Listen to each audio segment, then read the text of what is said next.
Good afternoon, good morning, good evening, whatever time it is. I hope you're having an amazing and prosperous day today. Today we're going to talk about the 10 mistakes that most agents make, and I have made every mistake in the book. I'm going to be very, very honest with you. I am 100% guilty of every single one of these things that I'm going to go over with you. And so I'm speaking from personal experience, and so please learn from my very, very expensive and costly mistakes, because dang it, I don't want you to have to go through the same learning curve. I'm going to help you out a lot. The number 10 mistake, we'll start at number 10 and we'll kind of work our way backwards, is agents fail to subscribe to my channel and just smash and crush that like button for me, because it really helps me help other agents and really get the word out there that I'm genuinely passionate about helping agents just like you be very, very successful. And so that is the number 10. Actually, I'm completely joking, but no, seriously, you should like and subscribe.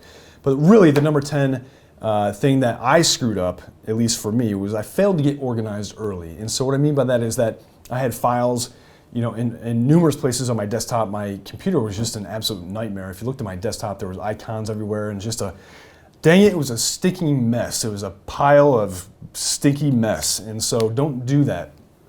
Get organized. And so have systems, so when you get files in, they go into a transaction management systems. You get leads in, they go into a CRM or whatever the situation. We'll talk about CRM in just a little bit. But have systems for everything and understand where all your documentation goes. So if anything ever happens, and guys, I have been sued numerous times, and I'm always saved by my organization. I can always prove what I've done. I always have systems for proving that documents went out, or signatures were gotten signatures. I got signatures, dang it. And so understand you have to stay organized. Hey, number 9, people are afraid of change. Honestly, a lot of agents are doing business the same way they were doing back in 2007 and 2008 if they've been in the industry for a long time. Newer agents, if you're coming from another industry, you have to explore different options of different ways to do things. And so don't be afraid of change. The market always shifts. Technology always changes. And so we're always ever evolving. Real estate, I don't know why, but we're like 5 years behind. And so generally it's a situation where you need to be on the forefront of innovation. I don't want you to get caught up in one of the other things that we're going to talk about is just buying new systems just to buy new systems and see if they work. But you have to understand that you have to be able to change and be a little bit flexible in your business model to evolve with things like Opendoor, OfferPad, Zillow offers and stuff like that. How are you going to counteract that? You got to be flexible, guys. The number 8 thing is they don't have written goals. Dang it. So what you should be doing is really looking at the macro. So we're going to look at 5 years out, 10 years out. What does that look for you? What is your retirement plan? How are you going to get there? And then bring it a little bit closer to home. What does a 1-year goal look like? How many deals do you want to do this next year? In 2021 or 2022, whenever you're watching this, or even 2020. And so, roll it back. Okay, if I want to do 50 deals, you're going to have to do about 1 a week. So then break it down to weekly, then break it down to daily. And so you're measuring yourself every single day and saying, hey, how am I getting one step closer to my goal? What are the daily activities that I need to do to generate the leads that I need to convert into actual escrows? And you can understand how that all works. The number 7 thing is people fail to get reviews. And so you don't have an online presence. And it's really, really important that I can Google your name and I can come up with either reviews or some kind of website for you, or maybe it's your Instagram or your Facebook or something like that, or your Yelp page, or even your Zillow or Realtor.com profile with a couple reviews, and just let me know who I'm talking to, because if I'm generating leads on the internet and that person doesn't know who I am, it's very, very important that we have some kind of online presence so they can get to know me and build that trust and build that rapport, and that enables them to actually have that conversation more openly with somebody that they can trust. And so it's very, very important. Number 6, we talked about it briefly before, is they don't have a CRM. Guys, we're going to talk in this channel a lot about lead generation at scale. We generated 1,000 leads last month alone. How do you organize 1,000 leads? Well, you're not going to do it on an Excel spreadsheet. Trust me on this. It's just not going to work. So a lot of you guys are looking at it like, oh yeah, I'm using Top Producer 8.I or whatever it is. It just doesn't work. Get a solid CRM. Look at LionDesk. Look at some of the other CRMs. There's some Follow Up Boss is a fantastic CRM, and that's not an endorsement. They don't pay me to say that stuff, by the way. I use CRA Interactive.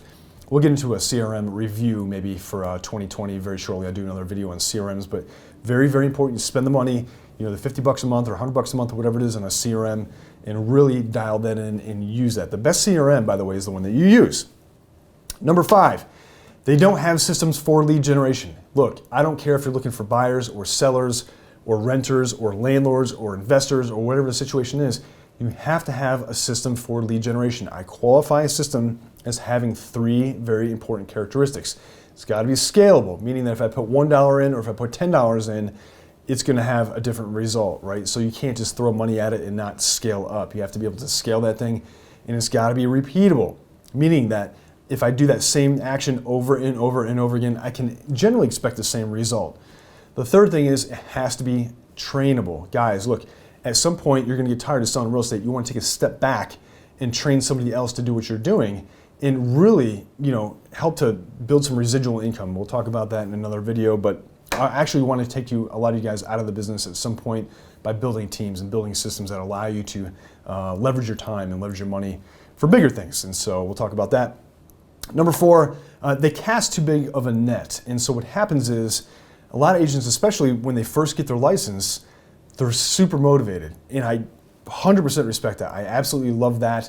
But the problem is that they were like, I will do real estate anywhere, and you can't do that. So I'm currently in Phoenix Metro, and so Phoenix is a big city. Geographically, it's a huge city. It's like 70 miles across, right? So, I can't do deals in the East Valley and in the West Valley, in North Phoenix, and then all the way down to Maricopa, which is in the very south part of Phoenix, and know those submarkets. It's very important that you understand those submarkets, and that is the number 3 thing, is that you guys have to find a niche. Finding a niche means that it's either a geographic niche when you're looking for sellers, so maybe it's like a very small part of town, a couple blocks, or a neighborhood, or a subdivision, or a condo complex, or something like that. That would be a geographic niche. The other one would be more of a demographic niche, and that's going to be talking about, are you working with buyers that are first-time home buyers? Are you working with buyers that need to upgrade and move up? Are you working with veterans? Are you working with down payment assistance? Are you working with just investors? Or what type of investor? Fix and flip? Are you looking for buy and holds? Are you looking for commercial or development deals? And so finding that niche and practicing that over and over and over again will really enable you to become an expert. And what I need you to understand is that you sell advice, you sell expertise, you sell negotiating power. That is actually the product or service that you sell. We don't sell homes. And so understanding that will really, really help you out. The number 2 thing is what we talked about just briefly, was the SOS, shiny object syndrome. And so I got caught in the trap. And so especially early in my career, I'm thinking about the tools that can help me out. And as realtors, we literally get like 30 calls a day trying to figure out what we're going to buy from them that particular day. I've been sold on everything. I've been sold on CRMs, buying leads, all sorts of seller lead appointments. You name it. And agents get pitched on that stuff on a daily basis. So do not get shiny object syndrome. Find a couple things that work very, very well and use them over and over and over again. That doesn't mean that you want to ignore all the new technology, and we talked about not being flexible. You need to look at that and be on the forefront of innovation or technology, but it's so important that you don't get caught up in spending money on stuff that you just simply don't need. And that brings me to number 1, which is you do need to spend money. And so what I mean by that is actually you need to invest into your business. You need to spend money on lead generation. You need to spend money on professional tools. Like a mechanic has got a very professional tool set. Agents should have the same arsenal. And so spend the money on a good CRM. Spend the money on good lead generation systems. But more importantly, spend money on marketing. There's 2 types of marketing. There's branding. And a lot of agents get caught up in branding because they want their name on every park bench, every bus stop, every piece of advertising in the neighborhood. It doesn't really work like that. You need to have a direct response or intent-based marketing. And I will do many, many videos on lead generation. But please understand that you need to absolutely invest into your business. At the height of my business, when I was doing, over $10 million a year, my advertising budget was about $4,000 a month or $50,000 a year. When I was running a small team, my advertising was very, very expensive, approaching $150,000 a year. So that's well over $10,000 or $12,000 a month. You'll get the money back. It takes time, but you have to understand you have to be able to invest money back into your business to get any kind of result. Coca-Cola didn't build a huge brand. Pepsi didn't build a huge brand. General Motors didn't build a huge brand by not investing into their business. And so there's so many ways that you can do branding that don't cost money. That could be social media. That could be, just networking, and building that brand.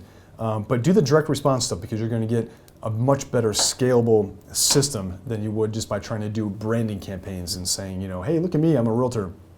And we'll talk about that in extent.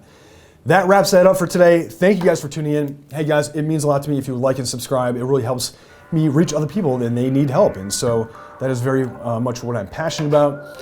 Thank you for tuning in. I appreciate you more than you'll ever know. Have an amazing day, a prosperous day, and I will see you very, very soon. Take care. See ya.